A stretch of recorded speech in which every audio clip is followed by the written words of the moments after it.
Welcome to Pause on Purpose. And you know what? It's such a nice day. I thought I'd come outside and join you on these Pause for Purpose on purposes for the next 4 or 5 days. And you know the old adage, measure how many times? That's right. Measure twice, cut once, right? I remember one of my first part-time jobs was in high school when I was helping one of the football coaches hang vinyl siding. And you remember those days back in the Midwest. It was an inexpensive way to give your home a facelift. Vinyl was more durable than aluminum because if it got dinged or hit accidentally, vinyl could take a beating and still continue, whereas the aluminum might show a dent or two.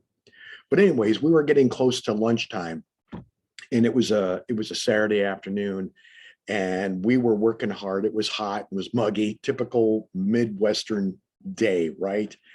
And we had one more thing to finish before lunch. And my boss goes, "Why don't you go ahead and measure that piece? We'll get it up there and then we'll call it a break for lunch." So I measured it, got it up there, and then he cut the plastic, right? And we went up to the house, put it in there, and we were about 6 inches short. Needless to say, I felt about 6 inches tall. Why? Because I didn't follow the rule. Measure twice, cut once. Jesus, when he is being criticized for healing a man on the Sabbath, he gives a great standard by which to judge everything. He tells us to measure twice. In other words, think before we cast judgment. Pause before we give a verdict. And so he tells the Pharisees, instead of judging, say this. My Bible's open to John chapter 7, verse 24.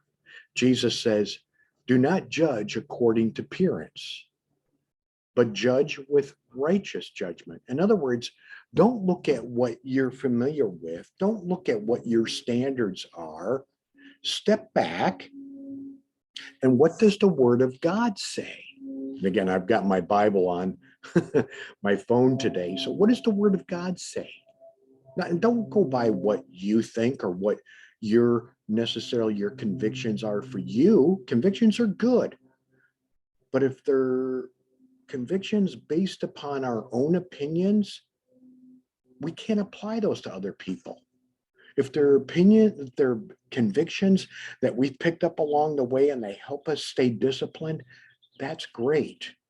If you do your quiet time in the morning, but someone else does it at night, not worthy of judgment. If your church does communion once a month compared to someone else that does it once a week, let not the person who does it once a week judge us or us them. Those are immaterial. Use righteous judgment. And that's what Jesus is saying. So the next time we feel like our holier than thou person's coming out, you know what I'm talking about. It's time to pause and measure twice, cut once. I'm Paul Fredericks. This is Pause on Purpose. Thanks for joining us. Join us next time as we continue this whole thing this month on honesty and integrity here in the month of June. Take care.